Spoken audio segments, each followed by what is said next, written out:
Hello. I'm here at the park. I want to get out of the house. I have been stuck with a sick little, now 7-month-old, all week. And my other girlies were sick the last 2 weeks on and off. And same with me and my husband. And so I feel like we've just been going through the ringer at home with so much sickness going on and just couch potato feeling. I don't know, I've been feeling very lazy, to be honest. But my little 7-month-old, this week I was feeling like a lot of mom guilt about the fact that I was itching to get other things done than to just simply be with her. And that was really hard for me to just even acknowledge. Therefore, I started to check out. And speaking of last episode being on disassociating, man, I sure did this week. And I mean, I guess sometimes in life, especially having young kids, it just comes up where it's necessary sometimes, where you're not in control.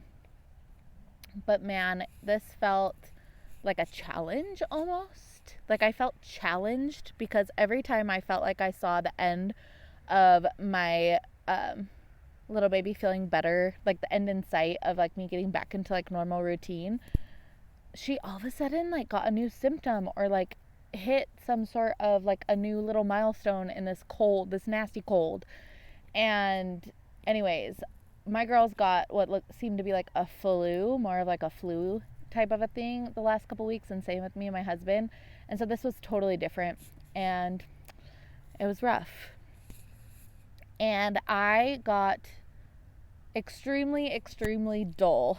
And this is an expression I actually would love to share with you all, because this is something that me and my friend Carly, I'm going to reference her a lot, so I might as well just call her out by name, because eventually she is going to be a guest on here, and I hope to be a guest on her podcast. We are actually starting a new podcast together, and we have this really beautiful kind of symbiotic relationship, and we've been helping each other a lot with just getting started on following this dream of both of ours to we both in different ways wanted to have some sort of a channel or a podcast where we could talk about real and relevant things. And for me, I just really wanted to have a place where people could come and kind of have a real connective, human, just conversational type feel connection, really, because I feel so much of what I grew up listening to and what I've always listened to is all about business or how to hit your next milestone, kind of that hustle, that do it energy, and it's always telling you what you should be doing. And I'm just in a place right now where I'm just I don't want to listen to any of the shoulds. And I actually don't want I want the people closest to me, I want them to be able to think for themselves too, because I really do think we have our inner magic. I think I kind of alluded to this in the first episode a lot, of tapping in and listening to ourselves and connecting with the heart instead of the head. And I feel society right now is so much of the head, the do X, Y, and Z, and this is your formula, copy and paste this and you will have success. I just feel at least the world I was in, it was really prevalent, and it got to the point where it's I can't possibly follow all these different formulas, and they're leading me down all these different paths. Whereas when we can just quiet all that noise and shave it away, we have our own path that is sometimes even obvious. It's illuminated right in front of our face, but we don't give ourselves the opportunity to even notice it because we're so focused on what we should be doing. And I love the expression shoulding all over yourself. I'm gonna probably say that a lot. I think I even ended last episode with that. But back to that metaphor, analogy, if you will. I don't know, it could be both.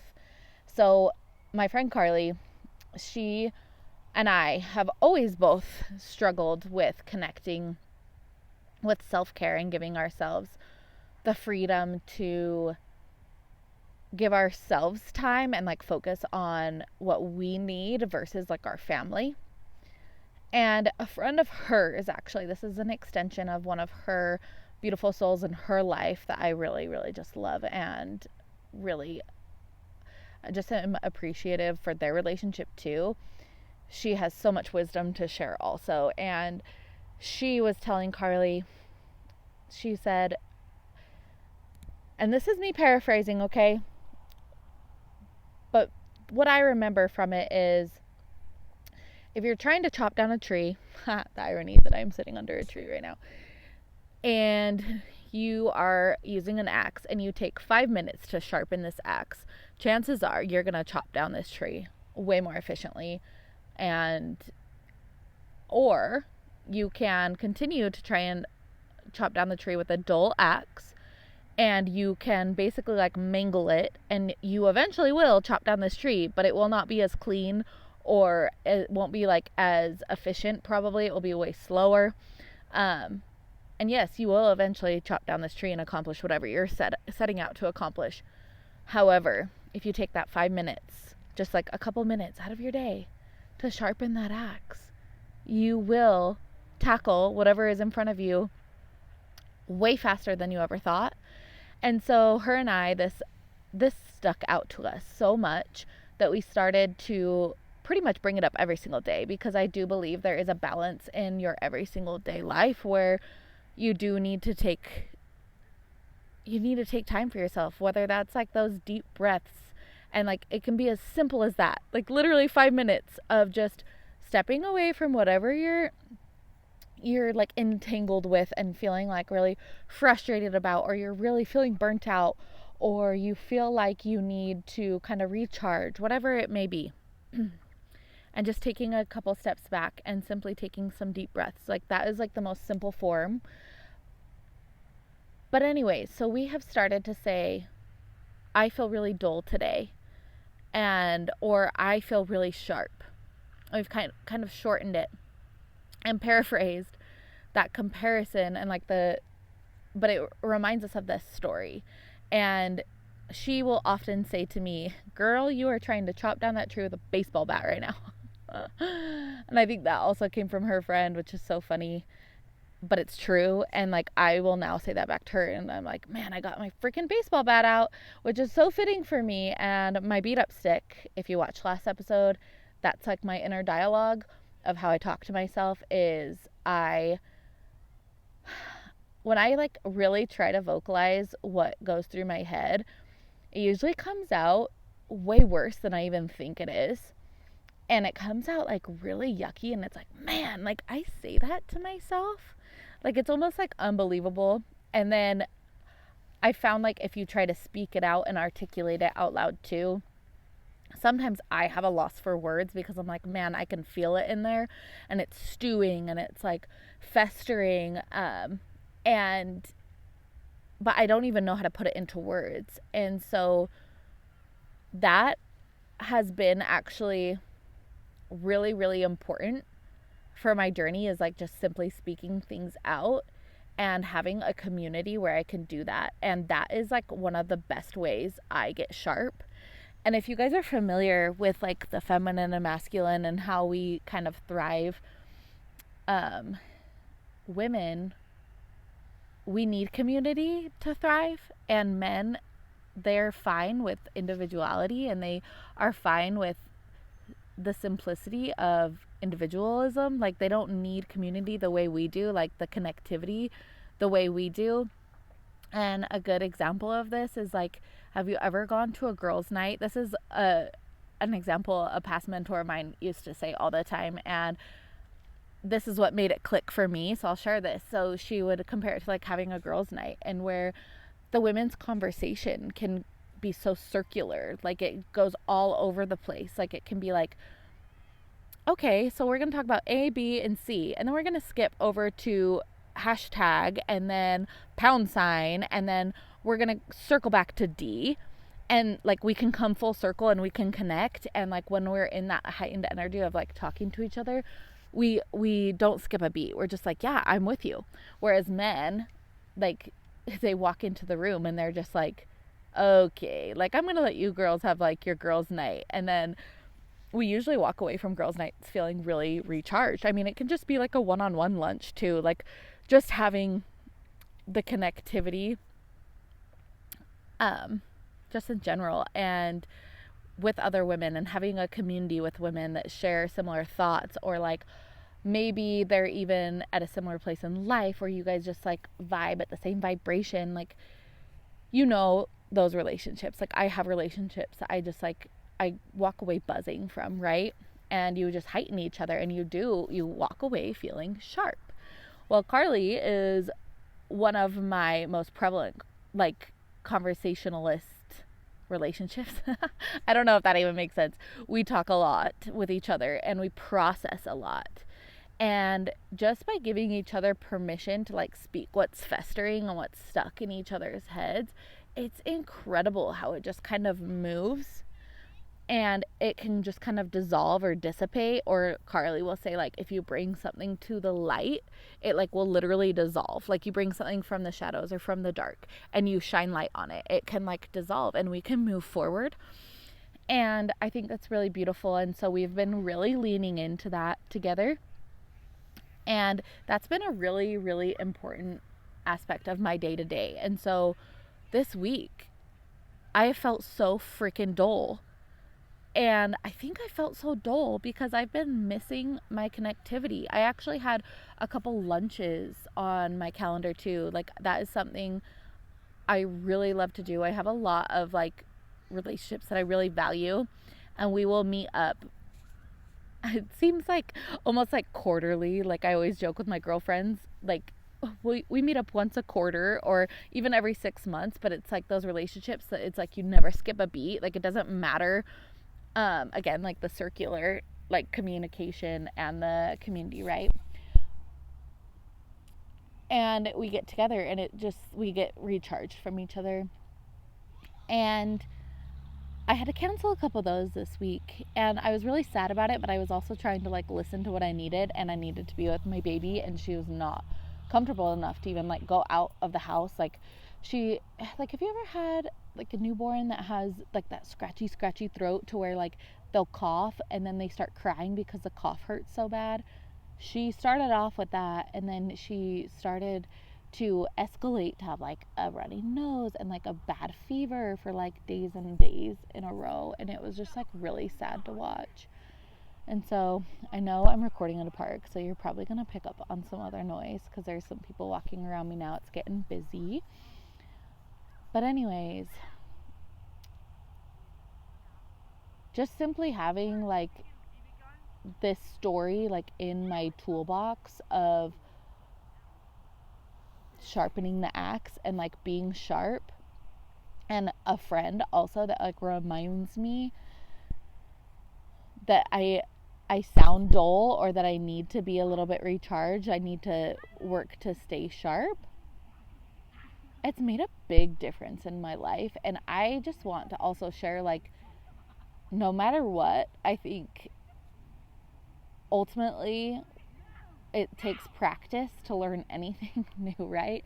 And it's been freaking hard to also like listen to myself because it's also new.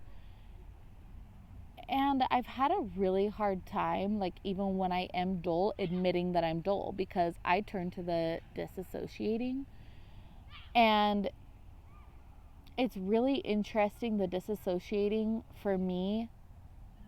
I think a visual that I have kind of found for myself that describes how I feel in particular when I disassociate is I literally feel like someone like unplugs me from a wall. Like, if I was operated off of electricity and I needed to be plugged in order to operate like optimally, I feel like someone literally unplugs me and I just like power down almost.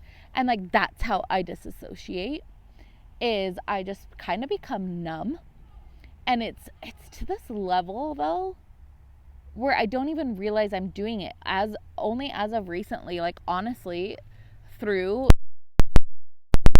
not feeling guilt about that.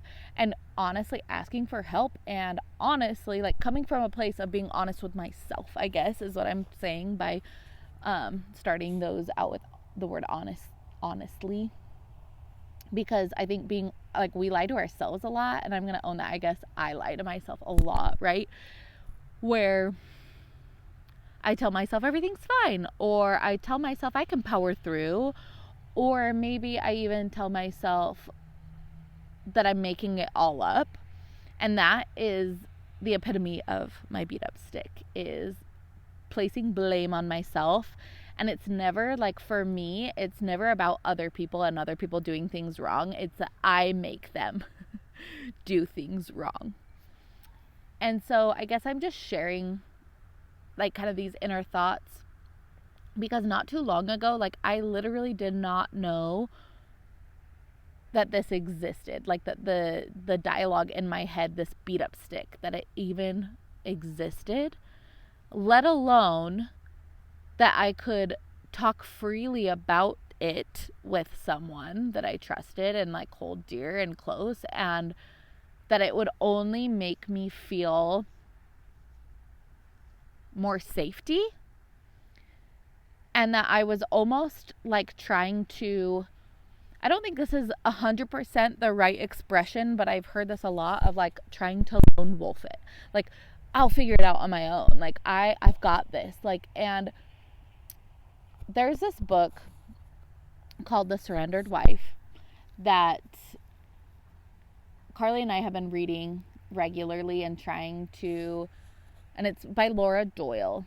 And she talks a lot about, like, owning our own thoughts. I'm going to pull, like, one concept from this book, okay, that has really also helped with what I'm talking about, of, like, owning my own thoughts and not, like, blaming myself, or like, kind of, like, making everything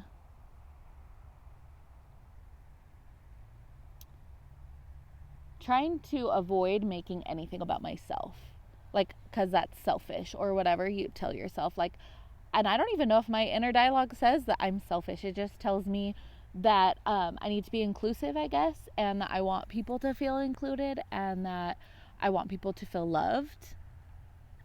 And so one concept that she talks about is simply just using an I statement when you really want something.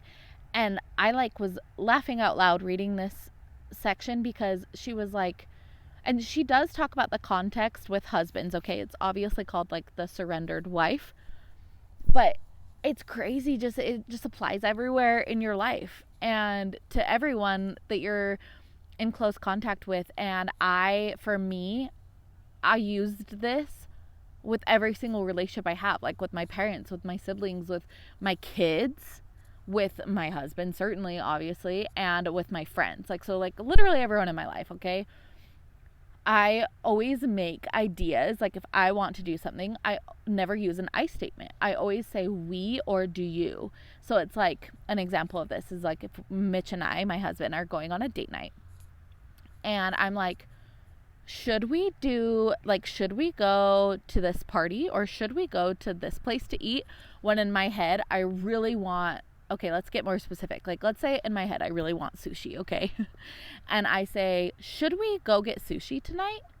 And in a man's brain that is more simplistic, and I feel like I need to give a background on, like, feminine and masculine energy if people aren't familiar with it, is men's thoughts are usually singular and women's thoughts are usually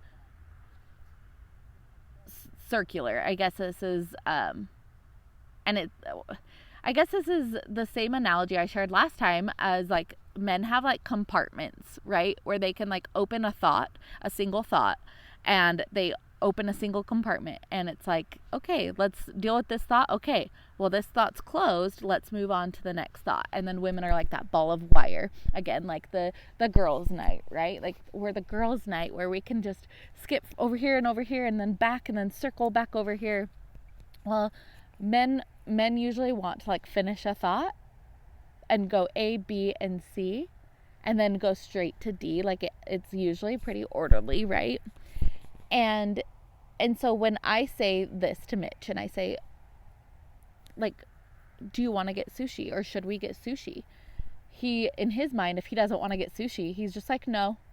And sometimes as women, I know my friends can relate to this because we've had similar conversations, but like in our mind, if we really wanted sushi, we're like, oh my gosh, like he doesn't even like care about me sometimes, like at an extreme, or like, oh my gosh, like, well, I really wanted sushi, now what?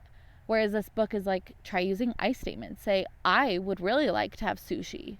Does that sound good to you? And then they're processing the actual question instead of, do they want sushi? Because on first thought, it's like, no, I was actually picturing this, right? But men are like made to please women. Like that is one of, like, another book that I really love is called The Queen's Code by Alison Armstrong. And it talks about like feminine and masculine energy and like how we communicate with each other. And this is a really, really powerful book because again, it shows like the opposing ideas and that we're just not made up the same. Like we don't think, we don't process the same way. And us women, what she says, Alison Armstrong says in this book, is that we treat men like misbehaving women. So we think that they think exactly like us and that they're constantly misbehaving because we put our own thoughts and the way we think and the way we process on the men. And so it talks about a lot of different relationship dynamics in that book, like married, dating, like whatever, and how like usually when we're dating, we are able to like attract like a good mate because we don't get entangled into like treating men like misbehaving women as early on. So we like kind of like lure them in and then we start treating them like misbehaving women. And I really like that example. Another one she says is like we treat them like or like we act like, us women, we act like less hairy men. And we like get all masculine about things and we try to be assertive, but like men really are attracted to women that are soft and Okay, hold on. I'm getting sidetracked. So I wanted to bring back up the sushi example. So with the sushi example, so if I were to just simply say I, then he knows what I want and he wants me to ultimately be happy, right? And so he will either say, you know what, like I know you really like sushi, and maybe make up like a compromise, like, oh, maybe we could go to this place, they serve sushi, so you can have your sushi but I'll have this. Whereas like we kind of like my thing that I normally do, that I turn to, is I become like a martyr where like I kind of get in my own head and I beat myself up, right, about like the situation, and I like blame myself.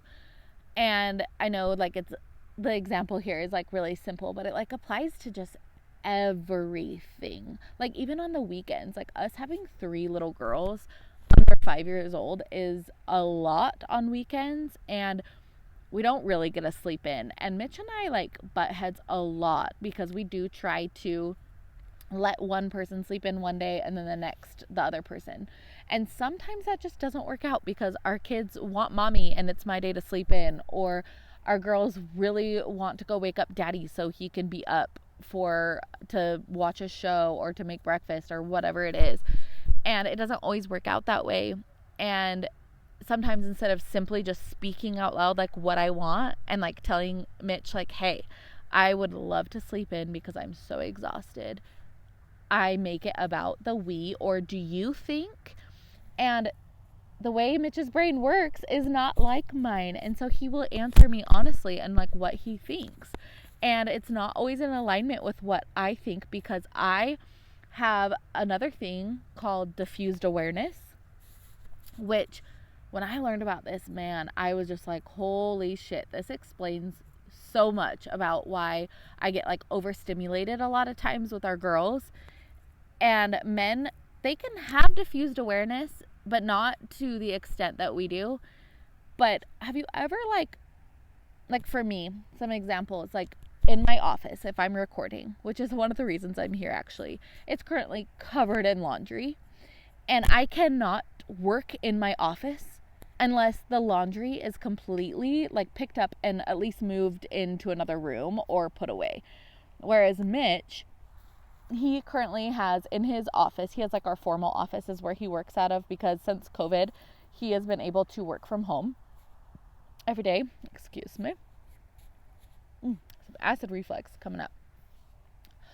And he has a Lego table in there, he has an easel in there, and he has a dollhouse, and he has all these little things. And like sometimes the Legos will be on the floor, and he will just be working and going from back to back meeting in his office. And to me, I walk in there and I wish you could see my eyes right now, but they're really big, and I'm just like, what? How are you even functioning right now? Like, my brain does not compute if, like, diffused awareness, the way it was told to me what it is like you feel things buzzing in the room. And it can be something as simple as, I remember the day I learned about this, I was like at a 2-day event, and I learned what diffused awareness was, and I'm like, oh my gosh, that's so funny.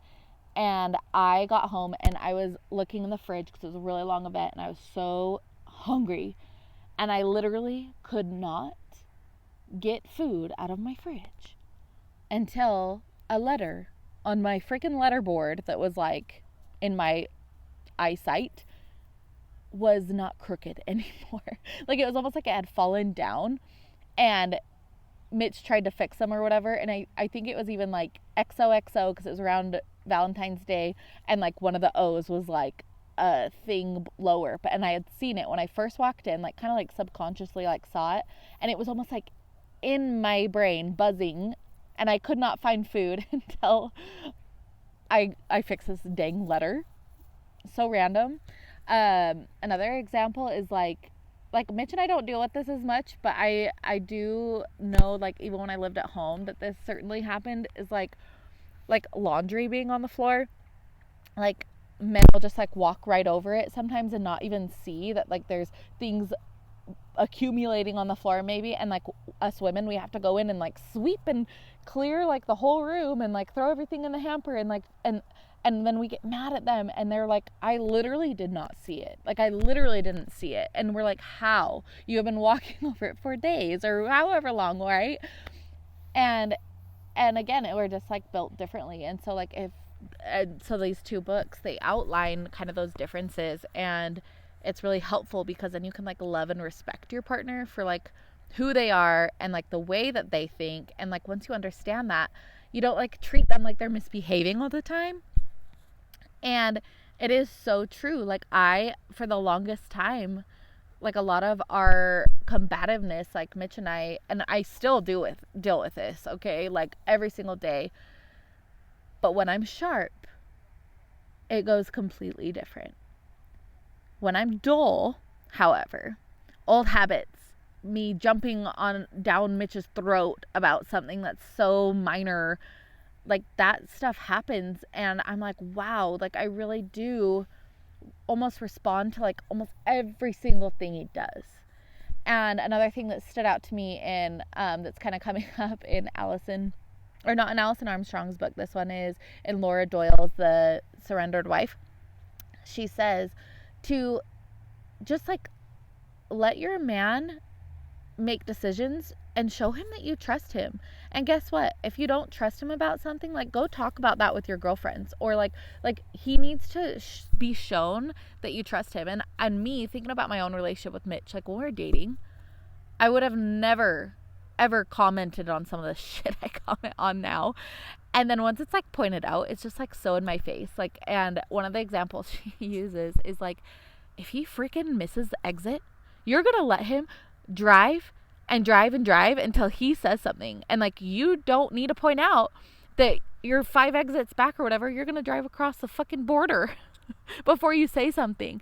And I was just like, wow, like I needed that example to show like the extent, because I like comment on almost every little thing he does, and I don't mean to be critical, but that's how they internalize it, is that like we don't trust them to do things right or to take care of us, or that and the connected piece with this is that how she says like don't talk to him about these things, like don't ask him like, hey, have you noticed that I've been really good about like not commenting on you driving lately? Like, if you notice I'm not a backseat driver, like don't say those things. Like, go to your community, go to your women, and talk to them about that kind of stuff.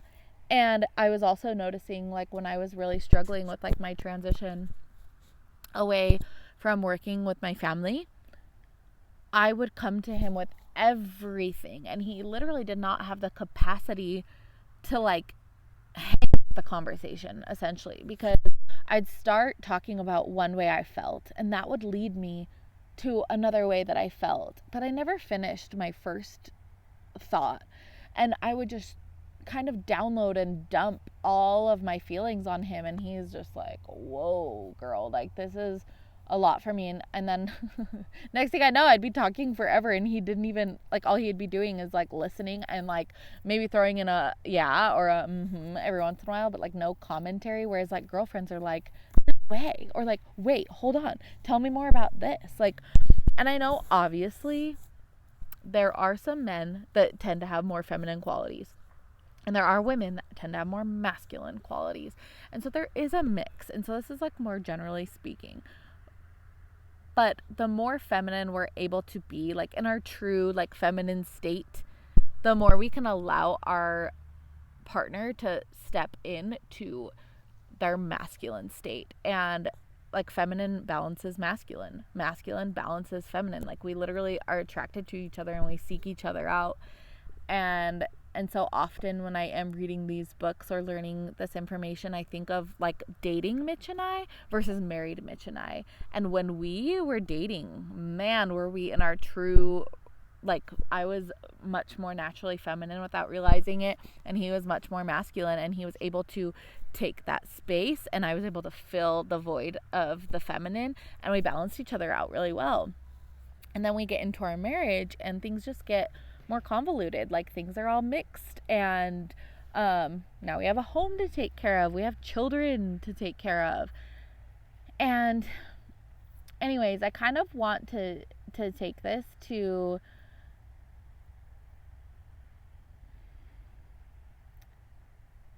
I guess the whole like sharpening thing is like very valuable, but also the community piece, like how women thrive off of community.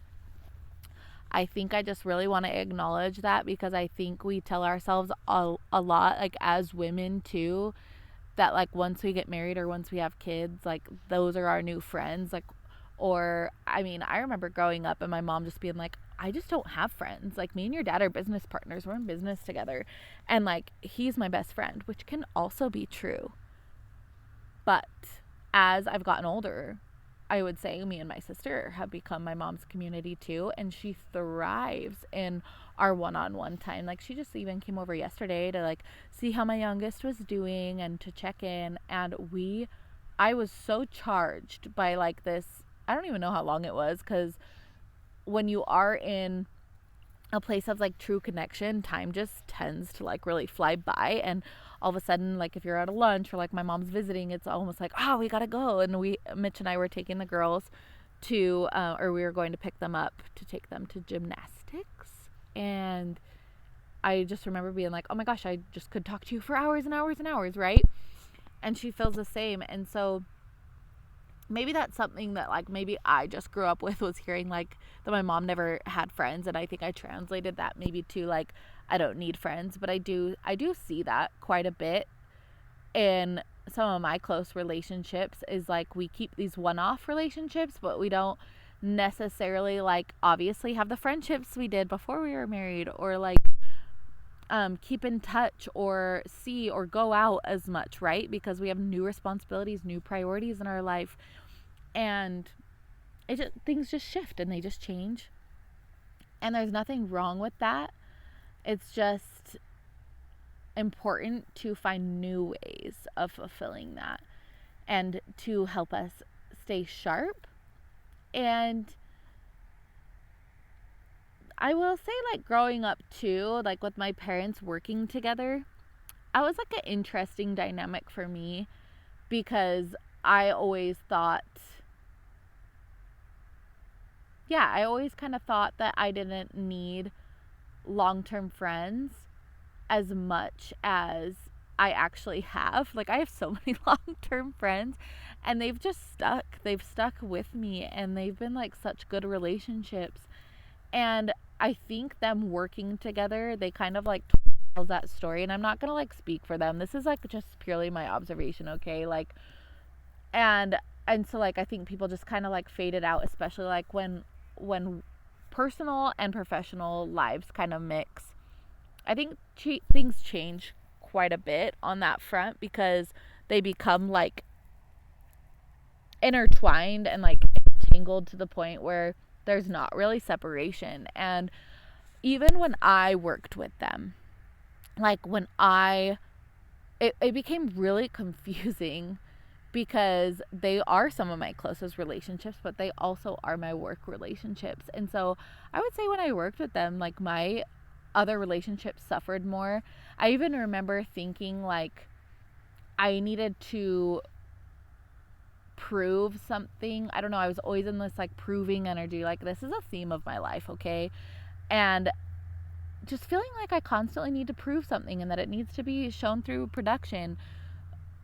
But I remember like even laughing sometimes when people would like take lunch dates and like go on lunch dates, because I'm like, I don't have time for lunch dates. Like, I will work through lunch with my lunch in front of my computer. And that was kind of modeled to me because that is kind of how my mom operates. Like, she does struggle to step away for lunch, or like she will say like that she doesn't eat lunch. And so it's like, okay, you know, and so like I took that on, and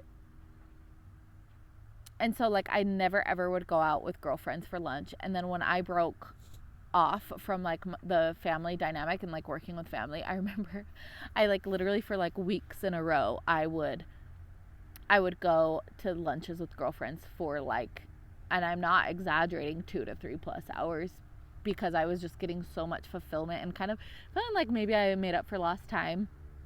And I do feel like I'm kind of hesitating here because I want to go into my family dynamic. Like I'm like hesitating and kind of, I feel like I'm skirting in a direction I didn't really want to skirt. And I need to go home and get my girls. I don't have that much time to record today. And maybe this is a good place to just leave. And I know I feel like I kind of rambled today, and I don't even know if any of it made sense, to be honest. And I don't even know if I like want to rewatch this to find out if it did. But honestly, I just want, like, this podcast is just a hobby for me to get on, and hopefully, like, I just really want people to have a space to feel like things are relatable and like, oh my gosh, she's talking about real things. And again, like topics maybe that people don't love to talk about or aren't talking about. Because like Carly and I have these deep, intricate, crazy, introspective conversations. And sometimes we talk about stuff and I'm like, well, both of us, this is actually both of our, I feel like, underlying motivation for both of our podcasts is like, we want more women to hear these conversations, or we wish we were with more women, and we want to talk about these things. And so I think the day that like her and I do episodes together will be really fun, because hopefully you guys will be able to see our dynamic, that it's really fun and it's playful and beautiful and it's very freeing. And it's very like judgment free. We try to release like all judgment, and we try to even speak out if we feel like there's underlying feelings of like I am judging myself because of something I'm doing in our relationship or something I said or whatever. We try to just like speak those things out, and it's just like a relationship I haven't really had with anyone. And it's very unique and very fun, and I want to share that on here.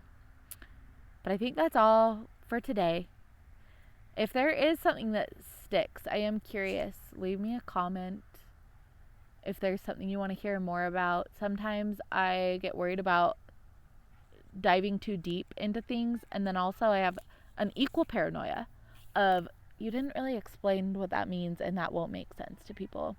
And so I feel like I'm just getting on here and recording and hoping that I'm going to learn from this and that it will get easier and I will get good at explaining things, because there was a point in time when I was running events for my parents, and I was always that person in the background, kind of like making sure events went smoothly and that the audiences had a good experience. And I I used to be that person. Like, my dad is like really good at public speaking, and my mom would eventually like got up there with him too, and I was always that person like, hey, so you probably need to clarify this, because I could tell like people in the room had no idea what you're talking about, and like sometimes you talk and you need to like talk to people like they've never heard what you're talking about before, or I can sense confusion, right? Like, that's who I used to be, and this is so weird being on the other side of it, because I feel like when I am observing, it just like is so easily highlighted for me, like those moments of the confusion, or the moments of like, oh, you should go deeper here,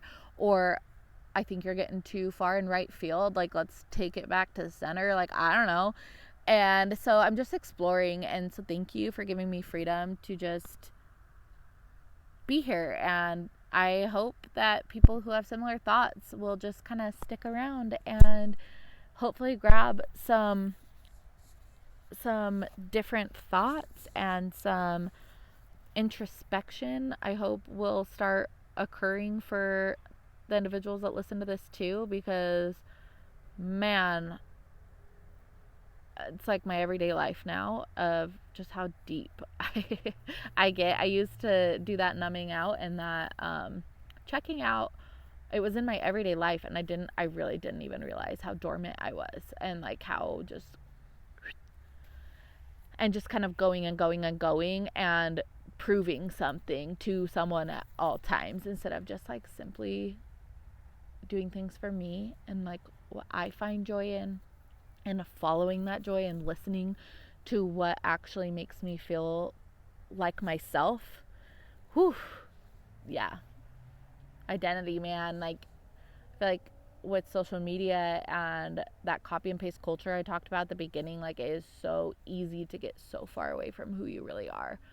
And so I hope you find what sticks for you, not what you think you should do or what you should explore. Like, really genuinely listen to like what sounds good to you and what sounds exciting and freeing and easy. And it takes a long time though to develop that and to be honest with yourself. At least it did for me, and it still is. Like, it's a constant work in progress, because I am so enmeshed with my family. I am so enmeshed with my husband. And like enmeshment, like I just picture like I'm so confused with what I think other people want from me, or what other people expect from me, that like I am used to leading with that first, instead of what sticks for me as an individual, as a person. And it really is beautiful when we can unlock that for ourselves. So, okay, here's to next time. I'm hoping this made sense and the audio was good. I guess we'll see.